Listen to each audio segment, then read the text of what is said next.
Si l'on observe les techniques actuelles d'analyse du mouvement, on voit bien qu'il n'y a pas d'évolution majeure depuis les travaux pionniers de Marey, du moins en termes de philosophie scientifique. Cependant, on peut noter une évolution technologique ou technique très importante.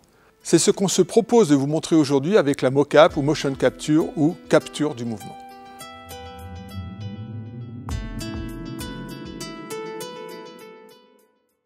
Pour reconstruire la position d'un point dans un espace en 3 dimensions, 2 caméras sont nécessaires. En fait, plus il y a de caméras, meilleure sera la reconstruction 3D.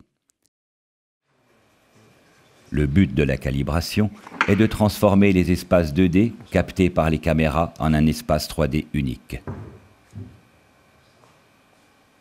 Toutes les mesures seront alors relatives à cet espace unique de référence.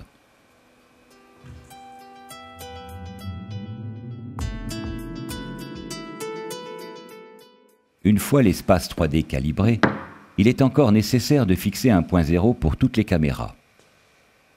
Cette origine commune détermine ce que l'on appelle un repère ou référentiel.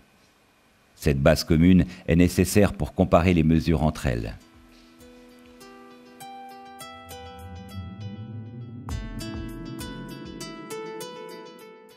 Le sujet est équipé avec des marqueurs.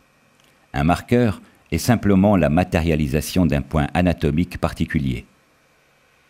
Ce sont généralement des sphères lumino-réfléchissantes que l'on fixe sur la peau ou la combinaison du sujet.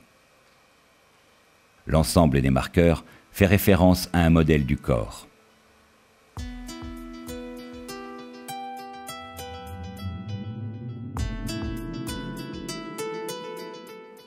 Les marqueurs étant fixés sur la peau du sujet, il convient de connaître a priori la position de ces marqueurs par rapport aux repères anatomiques standards et par rapport aux caméras. Cette étape de calibration du sujet est nécessaire pour que la capture du mouvement se déroule parfaitement. Maintenant tu vas fixer ton bras, tu ne bouges plus, c'est plus la peine, voilà.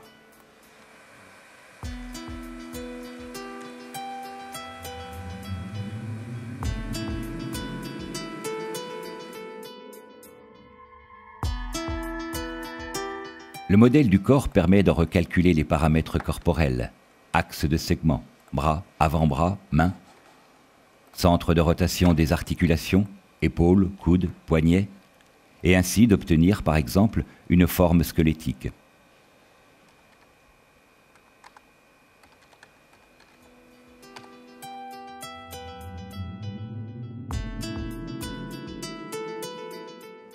C'est seulement à partir de cette forme simplifiée du corps qu'il est maintenant possible de quantifier les variables de mouvement, telles que les variations angulaires du coude ou de l'épaule par exemple, les variables dynamiques, par exemple les efforts au niveau des articulations ou les forces au niveau des appuis.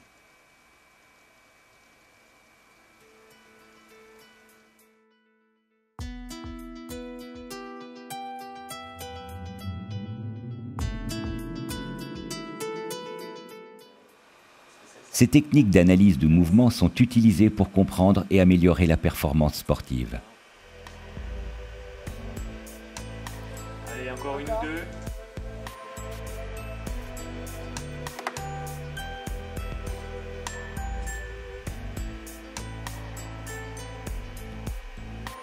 Les données de mouvement, c'est-à-dire cinématiques, et les données d'effort, c'est-à-dire dynamiques, sont recueillies.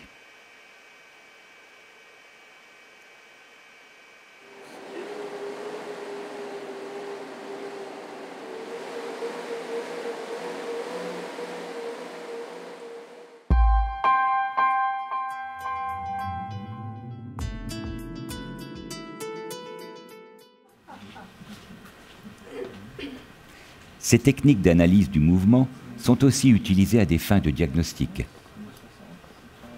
Par exemple, il est possible de mener une analyse quantifiée de la marche.